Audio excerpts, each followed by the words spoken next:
susunod na programa ay rated PG. Ito ay nangangailangan ng patnubay at gabay ng magulang para sa mga batang manonood.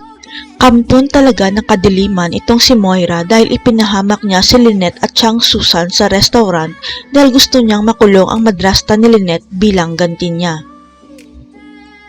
Hinding-hindi makakalimutan ni Moira ang ginawang pagpapahirap sa kanya sa kulungan dahil sa utos ni Chang Susan sa kaibigan nitong si Mildred na kasama niya sa piitan.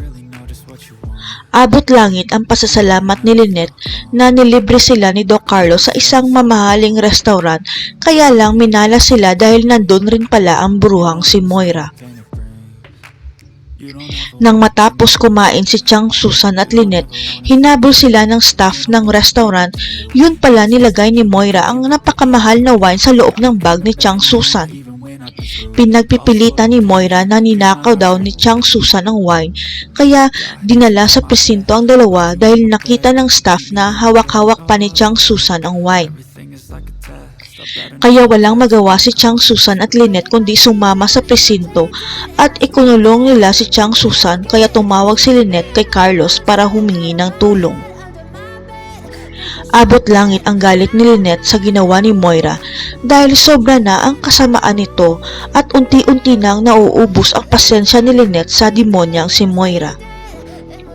Habang nasa loob ng kulungan si Chang Susan, magkikita sila ni Mildred at naikwento ni Mildred na narinig niya ang sabi ni Moira noon na siya ang nagpahamak sa asawa niya. Hindi na nagulat si Chang Susan dahil matagal na siyang may kutob na si Moira ang totoong tumulak sa tatay ni Annalyn kaya dapat malaman ito ng pamilya ni Doc RJ. Dali-dali namang pumunta si Doc Carlos sa presinto para tulungan si Lynette. At sasabihin niya kay Giselle na nasa presinto si Chang Susan at Lynette dahil kay Moira. Kaya sasama rin si Giselle kay Carlos para tulungan nila si Chang Susan na makapagpiyansa at doon na maghaharap si Giselle at kaibigan ni Chang Susan na si Mildred. Hindi na nagpatumpik-tumpik pa si Mildred at ibinunyag kay Giselle ang narinig niya dahil sasabihin niya kay Giselle na si Moira ang totoong tumulak sa kapatid nito. Biglang tumigil ang mundo ni Giselle dahil sa narinig niya at mas lalong nadagdagan ang matinding galit niya kay Moira kaya kailangan niyang maghanap ng ebidensya. Nang makalabas si Chang Susan sa presinto, abot langit ang pasasalamat ni Lynette kay Carlos at Giselle kaya tatanggapin na ni Lynette ang offer sa kanya ni Giselle.